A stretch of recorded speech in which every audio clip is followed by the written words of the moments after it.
the Greers, arrows and archers, here we are. We just wanted to do in this video a little backstory about how we came to be the Greers, the family of 6 that we are with 4 kids. So Dan and I were married in August of 2008, and we immediately got pregnant on our wedding night. So we knew we wanted to have kids. We just didn't know it was going to be that soon. Well, we knew we got pregnant on our wedding night because we were abstinent before we got married for a few months, so whatever long it was. Okay, yeah, it was cool. That's not what you said at the time. Recommend it. Yeah, but now we know. I mean, it couldn't have been before that. So anyway, so back to what we were saying. So I got pregnant on our honeymoon, a wedding night. And so 1 month later, 4 weeks later, when I had missed my period, we went in and they said, oh yeah, you're 4 weeks pregnant. So, and it was exactly 1 month later, 4 weeks later. Mm-hmm. So anyway, we had our first son. His name is Atticus. He is 12 years old now. We had him at the hospital. We did have him, what do you want to say? Unmedicated? Natural. No meds. Unmedicated birth, no meds. Okay. My water broke in the waiting room trying to check in. That was really fun in the emergency room. Writing, checking in, yeah. Writing and checking in. So, so that was our experience with Atticus, baby number 1. So we had him, and he was planned. Go ahead. He was kind of a tough birth, though. I mean, he was a tough birth. I forgot to mention that. He was the first one. He was the first baby. He ended up being 8 pounds, 10 ounces. Somewhere out there. But you were nervous because of no meds. I was nervous. But I feel like I was a little bit mentally prepared. Like, I know this is going to hurt. God said this is going to hurt. I can do this. Women's bodies have been doing this for thousands of years. So anyway, I think I went into it okay. But, yeah, it was... I mean, all labor and delivery, it's not like a walk in the park. You just want to do it every day, but it was okay. I mean, it wasn't the worst one I've had so far. Well, Scarlett was. Well, Scarlett, okay. Breed. So awesome. we knew we wanted to have babies, so we had Atticus, our first, and then I wanted to have another one. I'm not really sure how Dan felt about having another one, but I wanted to have another baby. So I got pregnant in 2010. With Scarlett. And so the pregnancy was really easy. I didn't gain a ton of weight. I was pretty small. We went to my midwife in Reading instead of going to the hospital. And I had her and the others after Atticus all at home. Not our house, but at the midwife's house in Reading, who has since retired, which is a bummer because she was a great midwife. But she has been doing it midwifery since the 70s, so she's ready to. That was a way better way to go. Midwives, they're so much more caring, empathetic. They just, it's like they're there with you instead of the doctors. They're very impersonal, and they got 100 patients, and it worked very well. And they have no patience as far as patients are concerned. So, it was so much better, so much more a loving environment. And that's for us, and everybody has a different situation. Some people do have to see a doctor, which there's nothing wrong with. We're just sharing our experience and how we came to be a family of 6. And we did start eating properly before we got married. We had done some body cleansing and eating properly and getting our bodies prepared for something like that. More her body prepared for something like that, but it's always good for me to be clean and clear too. We eat organic. We started eating organic, mostly organic, in 2007 and have continued ever since. I mean, not everything is strictly organic, but we eat a lot of organic food. And not saying that made like a huge difference, other, but at the same time, it may have, I don't know. I don't know either. But it worked. That's something that works for us. So in another video, we can talk more about our eating habits and whatnot. But okay, so Scarlett, I wanted another baby, got pregnant with Scarlett, went to the midwife, and when the time came for Scarlett to be born, we were about an hour away. We were about an hour away. So my water broke at home. Yeah, we thought you were going to have her in the car.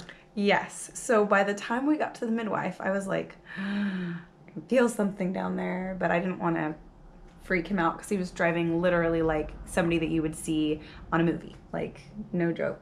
There's only one reason why a guy gets to drive like a nutball, and I did. Through stoplights, flashers on, and I drove very responsibly. And yeah, I guess. You know, sure. But I had to get you there. So by the time we got there, I waddled inside and I said, I need to go pee. I need to use the bathroom. And so she said, okay. And then I said, I want to get in the water. And my midwife said, let me check you first. At that point, Dan went outside to go get our bags. And she said, you're dilated to a 9. You're ready to have this baby. And I said, no, I'm not. And like, no, there's no way. What? And so she said, do you want to push? And I said, nope. And then I said, yes. And I think it was only like 2 pushes. And as I'm pushing, Dan walked in, bags in his hand, and boop, Scarlett was out. So Scarlett was little though. She was only like 6 pounds, 11 ounces. And going from our son, who was 8, I think it was 8, 10. It was 8 pounds, 10 ounces to 6 pounds, 11 ounces, almost 2 pounds, excuse me. Almost 2 pounds difference is huge. It seemed like it was so easy. So easy. 2 hours later, she's carrying Scarlett up the stairs in the car. She wouldn't let me do it. And then we went home. Yeah. And that was it. Healing at home. It was really easy. Well, it was really easy. And it set the, well, from my observation, comparison, but it really set the stage for the next pregnancy to be have a false sense of I got this. Right. So we went. We thought we were finished, except Dan didn't want to get fixed, and nobody does. And I didn't want to go on any type of hormonal birth control before we had. Decided to have children before we were married. I was on, I had been taking the pill, and then I switched over to the patch, which at the time I liked it. I don't even know if they prescribe that stuff anymore. But it's like basically, long story short, it's a hormonal like Band-Aid, really. You leave it on for a week and you put it somewhere on your body, and after a week you peel it off. I didn't like that. It was all gross and it was all gross. Yeah. It was like having a Band-Aid stuck on your skin. I hate stickers. I got this weird thing with stickers. It's like peeling off. It smells weird, you know. Anyway, so it would fall off and you'd be like, what day did it fall off? I don't even know. I can't remember. So it was a big nightmare. So I didn't want to be on any hormonal birth control because I was breastfeeding. So I did not want to do any of that. And so I had not heard of an IUD. I was not aware that you could, I was not aware of the copper IUD, which is the hormone free. It's called Paragard. So at the time we tried this thing called the Billings method, which basically you like monitor your body for your days that you're fertile and days that you're not, and you're only intimate on days that you are not fertile. I should note that I am the type of person who likes to read the instructions like 3 or 4 times over to make sure that I'm doing whatever it is right before I do it. And somehow I completely did it backwards. So we were only intimate on days where I actually was fertile. So the instructions made her so confused that made no sense anymore. And also, Billings method, it's not okay or fun to be like, Tuesday at 10, we're going to be written. No, it doesn't work that way. Spontaneous is good for me. And yeah, it's hard to plan that stuff. And also note that I got pregnant with our 3rd baby, so Blaze, who is now 7. Scarlett's 9. I think I forgot to mention that. But with our 3rd baby, Blaze, we call him the bonus boy because we thought we were done, and while I was breastfeeding. So you definitely can still get pregnant while breastfeeding. So there was a few months where I was still breastfeeding our daughter, who was only a year old, just turned a year, and pregnant with our 3rd baby, our son, Blaze. So we had this false, like Dan said, this false sense of like, we got this, you know, Scarlett's pregnancy was so easy. We don't even have to have a midwife. We could like totally do this by ourselves in the bathroom, unassisted home birth, you know. No, we were, we were so naive, I guess you could say. We thought like, we got this, third pregnancy. Well, Blaze ended up being, the pregnancy was fine, but he ended up being even a bigger baby than our first baby. So he was 8'11", and his birth was traumatic to me. I didn't really recognize it at the time, but again, no meds, so it was extremely painful. He was sunny side up, where his face was up instead of facing down. So I had tremendous amount of back labor. My cervix had grown a lip on it, so every time I would push, his head would try to come through my cervix, and then it would be pushed back. So our midwife actually had to hold my cervix open with her hand. And it was tilted, so she had Yes, I always forget about that. She has to do some crazy thing there too. I thought you were gonna die. I thought I was gonna die. You passed out a couple times. My cervix or my uterus is totally tilted also. And you gave up. And you gave up a time or so. Oh yeah. I thought you were gonna die. I thought I was gonna die too, but I was adamant that I was not gonna get a cesarean But we section. just kept you going, kept you making sure you were pushing and reviving you when you went unconscious, I guess. Well, and that's the other thing to note, that if I was in the hospital, they probably would have just given me an emergency C-section right there.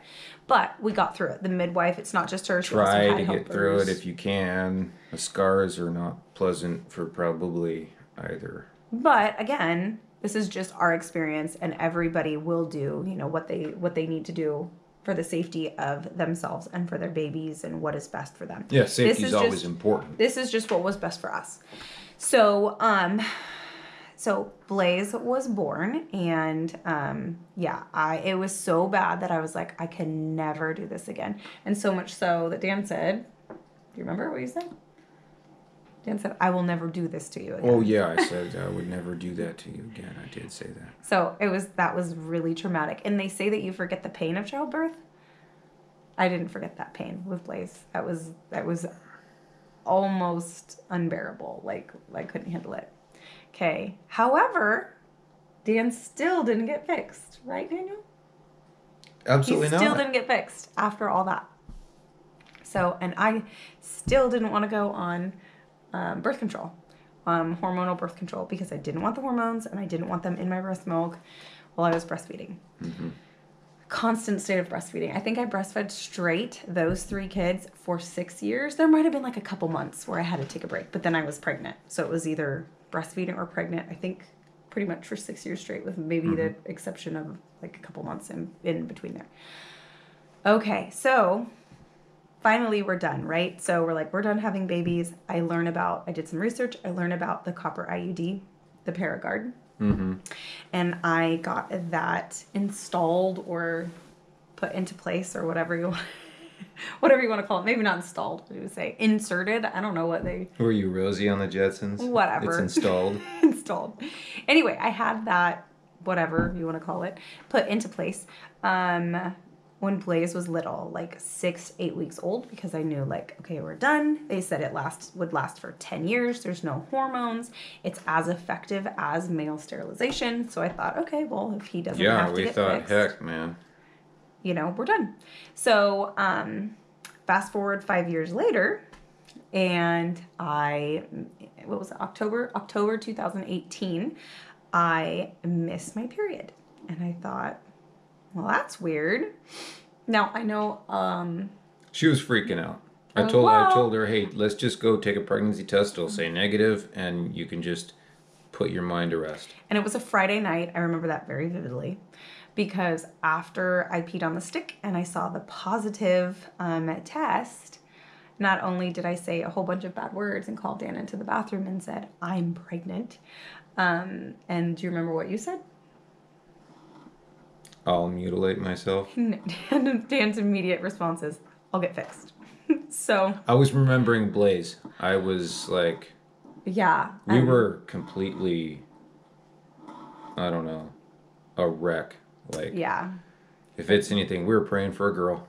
Yes, we were praying for another scarlet pregnancy. True, but that's not what happened. So he ended up being a boy, and I think in the next video we'll go into a little bit more depth about that story. Yeah, that was an IUD pregnancy, so. Yeah, so about what happened, what the aftermath was after we found out he was pregnant, the process we had to go through with the doctor, the midwife, and his birth. So, yeah, so we'll save that one for maybe the next video. So make sure you check that one out. That one will be a story. That one, it is a story for sure. So anyway, that is how we came to be the Greers and have 4 kids. And I think another video we need to do soon is why our channel is called Arrows and Archers. That plays into... Yeah, because I mean, although we love shooting bow, well, me and the kids, and I like making bows and stuff, it really has nothing to do with archery. True. So we will explain a little bit of that while we go through the next video about Judah's birth, and then pregnancy and birth, conception. That one will be a little bit more in depth, and then yeah, we'll explain why we chose Arrows and Archers for our name. So anyway, I think that is it for now. I hope everybody's having a great day. And anything else? Thanks for tuning in this time. Thank you so much. God bless. Bye-bye.